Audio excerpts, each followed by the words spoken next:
So hey guys, welcome back to my YouTube channel. I am Deepika and today I am going to explain chapter 3 of class 12, that is the human reproduction. ये हमारा 6th lecture है और आज हम जो है वो fertilisation और इम्प्लांटेशन टॉपिक जो है वो कवर करेंगे। ठीक है, तो इस वीडियो में हम सबसे पहले क्या पढ़ेंगे, फर्टिलाइजेशन एंड देन इम्प्लांटेशन।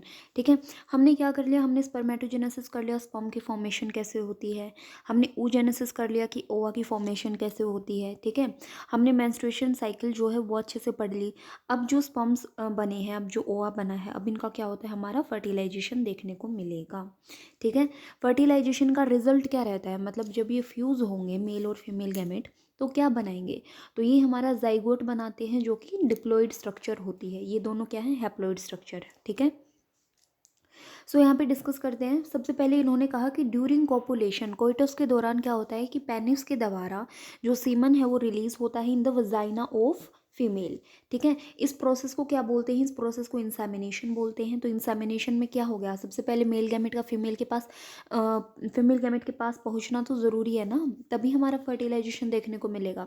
तो ये चीज़ तो चलो ये हो गया। अब कह रहे हैं कि the motile sperms swim rapidly pass through the cervix. जो मोटाइल स्पर्म है वो हमारे जल्दी जल्दी से क्या करेंगे, रैपिडली स्विम करेंगे और वो सर्विक्स के थ्रू जो है वो पास करेंगे। ठीक है, कहाँ जाएंगे, यूट्रस में जाएंगे और फाइनली वो एम्पुलर रीजन में चले जाएंगे। ये बहुत ज़्यादा इंपॉर्टेंट लाइन है कि हमारे फेलोपियन ट्यूब के कौन से पार्ट में फर्टिलाइजेशन देखने को मिलेगा, तो वो हमारे एम्पुलर रीजन में देखने को मिलेगा। अब ये पॉइंट यहाँ से उठा लो, अभी इसका अच्छे से डिस्कस करेंगे, मतलब ये पॉइंट मैं फिर से बताने वाली हूँ, तो अभी इसको दिमाग में रखना। ठीक है, फिर ये कह रहा है कि जो ओवा रिलीज होता है, जैसे ओवरी के थ्रू हमारा ओवा रिलीज होता है, तो वो भी हमारा फाइनली एम्पुलर रीजन में आ जाएगा और फाइनली यहाँ पे हमारा फर्टिलाइजेशन देखने को मिलेगा। तो फर्टिलाइजेशन तभी हो सकता है जब ओवा और स्पर्म जो है उनका ट्रांसपोर्ट एक साथ हो एम्पुलर रीजन में। ठीक है, तो इसलिए बहुत सारे चांसेस ऐसे होते हैं कि हमारा फर्टिलाइजेशन नहीं होता, प्रेगनेंसी नहीं होती, क्योंकि अगर आपने मेंस्ट्रुएशन साइकिल पढ़ा है तो उसमें हमने देखा ना, ओवा का रिलीज का timing 14th day of the cycle है। तो मतलब ये जिंदा कितने दिन तक रहता है, 3 से 5 दिन तक रहता है। ठीक है, और जो हमारा ह्यूमन स्पर्म जो है, मेल गैमेट जो है वो 2 से 3 दिन तक हमारा उसकी लाइफ स्पैन होती है। ठीक है, तो 14th डे ये रिलीज होता है। तो ओवरऑल हम कह सकते हैं कि 10 to 17th day of this cycle is the fertile period. मतलब यहाँ पे हमारे फर्टिलाइजेशन देखने के चांस मिल सकते हैं, फर्टिलाइजेशन होने का चांस हो सकता है। तो इसलिए इन पीरियड्स में, इस टाइम इंटरवल के दौरान क्या होता है, हमारा फर्टिलाइजेशन या प्रेगनेंसी देखने को मिलेगा। ठीक है, नहीं तो हमारा ओवरऑल ये नहीं देखने को मिलेगा, सिंपल सी बात है। ठीक है, तो इस पैराग्राफ में हमारा पूरा जो मेन फोकस था वो था एम्पुलर रीजन पे, कि कहाँ पे फर्टिलाइजेशन देखने को मिलेगा। अगर आप इसमें अच्छे से देखोगे तो आपको बार बार यही चीज़ देखने को मिलेगी कि भाई एम्पुलर रीजन यहाँ पे फर्टिलाइजेशन हो रहा है। ठीक है, फिर इन्होंने कहा है कि जो प्रोसेस है fusion of sperm with an ovum, fertilization होता क्या है, मेल गैमेट का फीमेल गैमेट के साथ फ्यूजन। ठीक है, तो फर्टिलाइजेशन में क्या है, स्पर्म जो है वो जोना पेलुसिडा लेयर, ओवा की, देखो ये ओवा का स्ट्रक्चर दिखा रखा है, इसकी एक लेयर होती है जिसका नाम है जोना पेलुसिडा। तो इस जोना पेलुसिडा की लेयर के नज़दीक आएंगे ये स्पर्म्स वगैरह। ठीक है, और यहाँ पे ये क्या करेंगे, इस मेम्ब्रेन में कुछ चेंज कर देंगे, तो इस मेम्ब्रेन में कुछ चेंज हो जाएगा। वो चेंज क्या होगा, मतलब ये केमिकल्स वगैरह इंटरेक्शन होगा ना, उस चेंज की वजह से और जितने भी स्पर्म्स हैं उनकी एंट्री ब्लॉक हो जाएगी। मतलब कोई एक स्पर्म, इतने सारों में से कोई एक ही जो है वो इस ओवा में एंटर कर सकता है, आगे इसके मतलब न्यूक्लियस में एंटर कर सकता है। ठीक है, तो और जो है वो यहाँ पे एंट्री नहीं ले सकते। तो जोना पेलुसिडा लेयर जो है वो क्या करती है, इसमें अगर चेंज हो गया तो पोलिस्पर्मी का मतलब है एडिशनल स्पर्म्स को ब्लॉक कर देगी। ठीक है, तो ये इंश्योर करती है कि केवल एक ही स्पर्म जो है वो ओवा से फर्टिलाइज कर सकता है। अब जो सिक्रेशन है एक्रोजोम का, देखो ये इसका एक्रोजोम पार्ट होता है ना स्पर्म का, तो इसका जो सिक्रेशन होता है वो स्पर्म को क्या करेगा, साइटोप्लाज्म, इस ओवा की साइटोप्लाज्म में घुसने के लिए इसकी मदद करेगा थ्रू द जोना पेलुसिडा। ठीक है, और जो प्लाज्मा मेम्ब्रेन है वो भी देखेंगे एक बार, ये पूरी स्ट्रक्चर अच्छे से देख लो।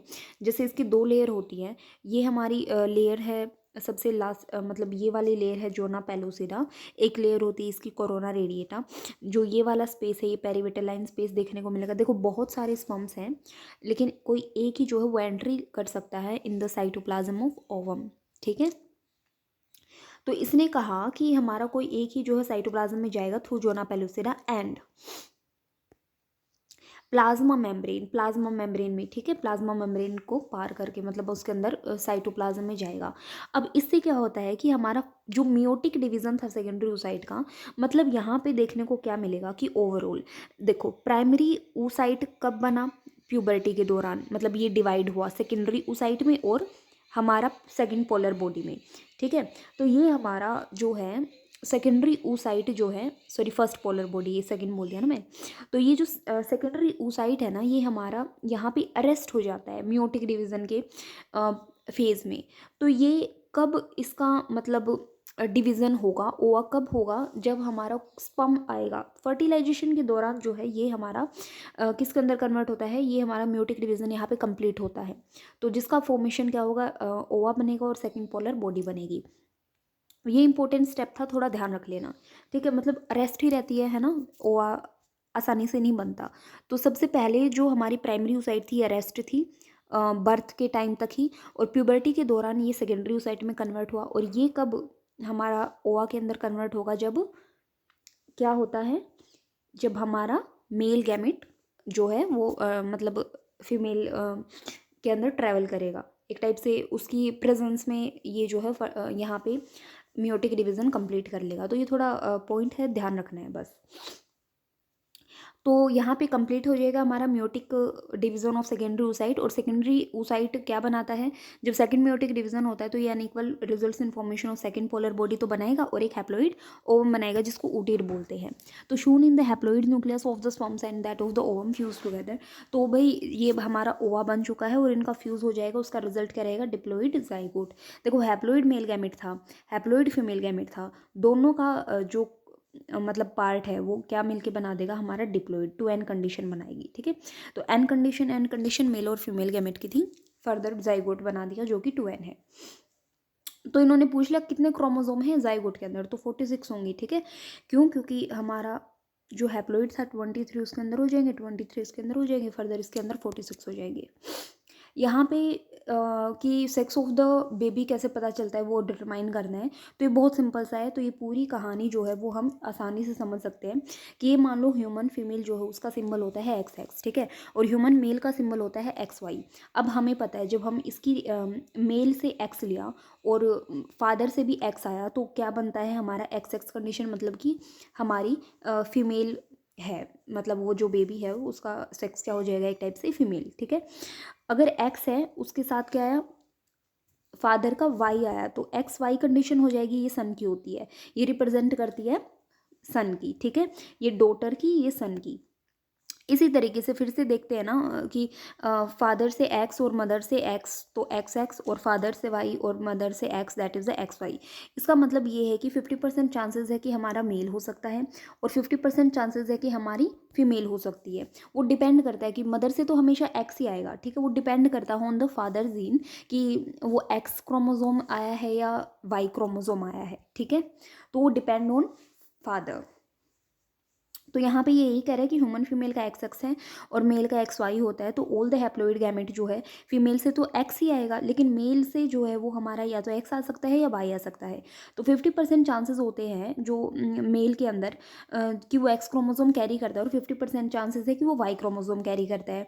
तो हमारा या तो मेल गैमेट मेल और फीमेल गैमेट जब फ्यूज़ होते हैं तो जाइगोट या तो एक्स एक्स बनेगा या एक्स वाई बनेगा। ये डिपेंड करता है किस पे, इस स्पर्म पे, मतलब फादर पे, क्योंकि उसी के पास वेरिएशन है क्रोमोसोम का। मदर के पास तो ओनली एक्स एक्स ही होता है, ठीक है। तो जो जाइगोट कैरिंग है एक्स एक्स वो फीमेल बनती है। अगर एक्स एक्स कंडीशन आई तो फीमेल बेबी बनेगा, और एक्स वाई कंडीशन आई तो हमारा मेल बनेगा, ठीक है। इसके बारे में चैप्टर 5 में और अच्छे से डिस्कस करेंगे। तो that is why scientifically it is correct to से।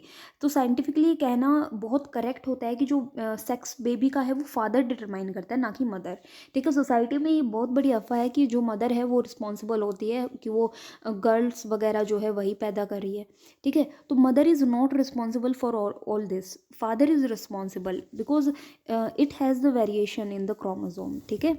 इसके पास एक्स और वाई होते हैं, ना कि मदर के पास, इसके पास तो एक्स एक्स ही होता है। अब इन्होंने कहा कि चलो यहाँ पे हमारा ज़ाइगोट बन चुका है। देखो अभी तक हमने क्या बना लिया, अभी तक हमने ज़ाइगोट बना लिया।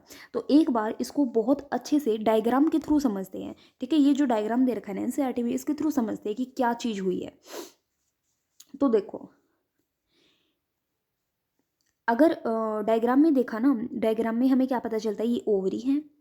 इस ओवरी में क्या है, हमारे ओवा निकलते हैं, ठीक है। ये ओवा हो गया, ठीक है। इसका प्राइमरी फोलिकल हो गया, सेकेंडरी फोलिकल हो गया, ग्राफियन फोलिकल हो गया। ये ओवरी के अंदर ही सब सारी चीज़ें हो रही हैं।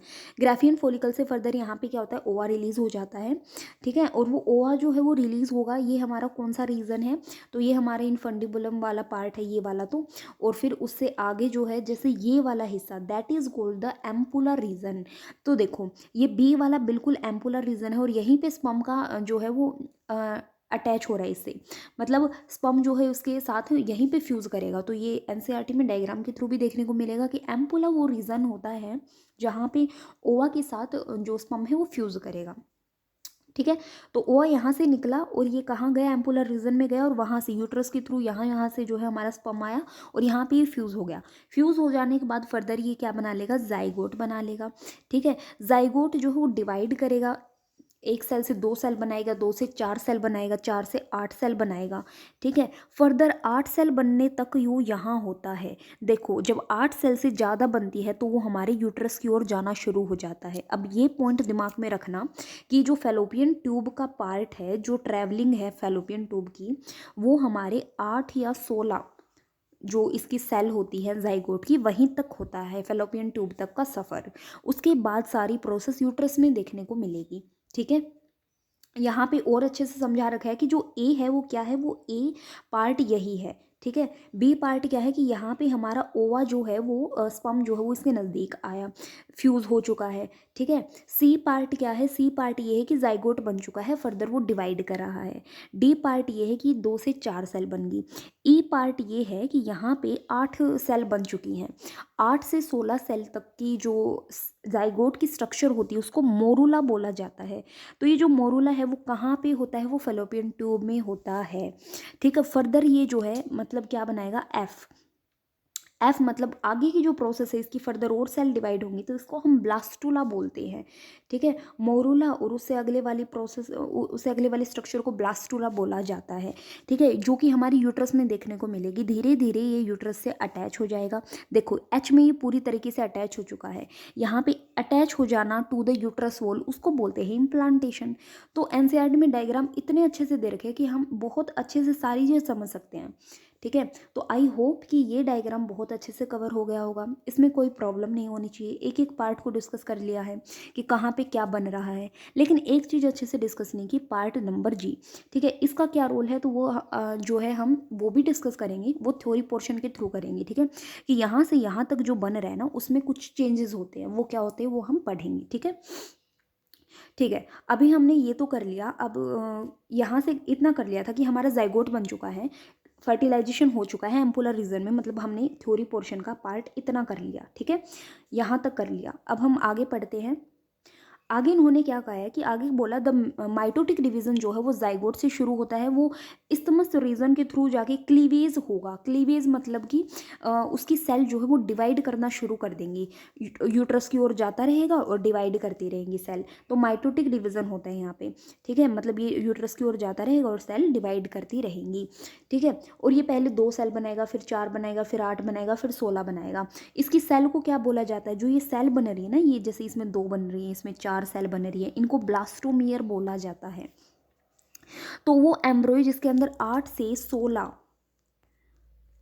16 ब्लास्टोमियर है उसको क्या बोल दिया, मोरूला बोल दिया, जो कि मैंने बता दिया था। और मोरूला का सफ़र कहाँ तक है, मोरूला का सफ़र फैलोपियन ट्यूब तक है, ठीक है। मोरूला जो है वो डिवाइड होगा और वो ब्लास्टोसिस्ट के अंदर कन्वर्ट हो जाता है, मतलब ब्लास्टोला बोलो या ब्लास्टोसिस्ट के अंदर, ठीक है। ये फर्दर मूव हो जाएगा यूट्रस में, ठीक है। मोरूला का सफ़र फैलोपियन ट्यूब तक था, फर्दर यूट्रस में इसकी एंट्री हो जाएगी। अब ये पोर्शन हमने कितना कर लिया, देखो यूट्रस के अंदर एंट्री हो चुकी है, ये वाला हमने कर लिया। अब जी वाले पार्ट में बहुत करेंगे। ये एफ से जी तक का जो सफ़र है इसमें कुछ चेंजेस होते हैं। वो चेंजेस क्या होते हैं कि यहाँ पे जो ब्लास्टोमियर है ब्लास्टोसिस्ट में, मतलब वो जो ब्लास्टोसिस्ट थी उसमें जो वो सेल थी ना, वो जैसे एक पर्टिकुलर हर जगह सेल ही सेल थी, तो उसमें क्या होता है वो एक अरेंजमेंट हो जाता है, मतलब एक बाहर की लेयर बन जाती है जिसको ट्रोपोब्लास्ट बोलूँगी, और अंदर एक ग्रुप बन जाता है जो कि ट्रोपोब्लास्ट से ही अटैच होता है, उसको इनर सेल मास बोलूँगी। ठीक है, तो ये बहुत इंपॉर्टेंट पॉइंट है इसका। यहाँ पे अगर हम डायग्राम के थ्रू देखें कि इस तरीके से हमारी बहुत सारी सेल थी, ये अरेंज हो जाएंगी, जो बाहर वाली है ये वाली तो ट्रोपोब्लास्ट हो जाएगी, और अंदर वाली सेल्स जो हैं उसको क्या बोलूँगी मैं, इनर सेल मास बोलूँगी। ठीक है, तो इनर सेल मास किससे अटैच है, देखो ट्रोपोप्लास्ट से ही तो अटैच है, बाहर वाली आउटर लेयर से। तो ये वाला एफ से जो जी तक का सफ़र है ना, इसमें ये चेंजेस होता है, ट्रोपोप्लास्ट और इनर सेल मास जो है वो हमारी देखने को मिलेंगी। ठीक है, तो ये भी समझ आ गया होगा कि यहाँ पे क्या बन रहा है, ये वाली स्ट्रक्चर जो है वो ब्लास्टोसिस्ट है, मतलब वो ट्रोपोब्लास्ट है यहाँ पे और इनर सेल मास है। ठीक है, अभी तक पूरे तरीके से देखो अरेंजमेंट नहीं हुआ है, मतलब यूट्रस से अटैच नहीं हुआ है, अभी बस थोड़ा सा पॉइंट और बाकी है कि इसको अटैच और करवा देते हैं आज। ठीक है, तो ट्रोपोब्लास्ट जो है वो हमारी अटैच होती है एंडोमेटेरियम, धीरे धीरे वो हमारी जैसे यूट्रस है, तो इस यूट्रस की जो अंदर वाली लेयर है उसको एंडोमेटेरियम ही तो बोलूँगी, जिसके अंदर पूरा न्यूट्रिएंट होता है।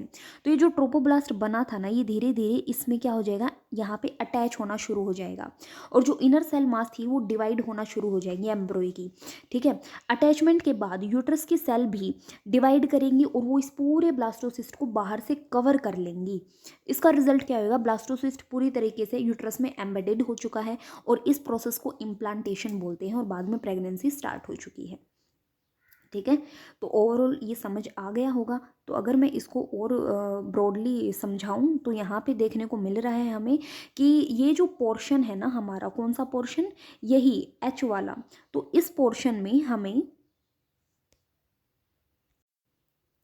ये देखने को मिल रहा है कि ये वाला प्रोसेस, मतलब ये वाला ट्रोपोब्लास्ट और इनर सेल मास थी वो धीरे धीरे यहाँ पे अटैच हो जाएंगी, ये ट्रोपोब्लास्ट होगी और ये अंदर वाली इनर सेल मास होगी। अब हुआ क्या कि ये एंडोमेट्रियम लेयर है, ये वाली है ना, इसकी भी सेल जो है वो डिवाइड करेंगे और इसको बाहर से ऐसे कवर कर लेंगी, तो ये पूरी तरीके से इसमें एम्बेडेड हो चुका है, फर्दर ग्रोथ यहीं पर होगी। ठीक है, आई होप ये अच्छे से समझ आ गया होगा। अब जो ये टॉपिक है प्रेगनेंसी और एम्ब्रॉयनिक डेवलपमेंट, ये हम नेक्स्ट वीडियो में करेंगे। ठीक है, so thanks for watching my video guys, and if you like my video then also subscribe my channel. Thank you.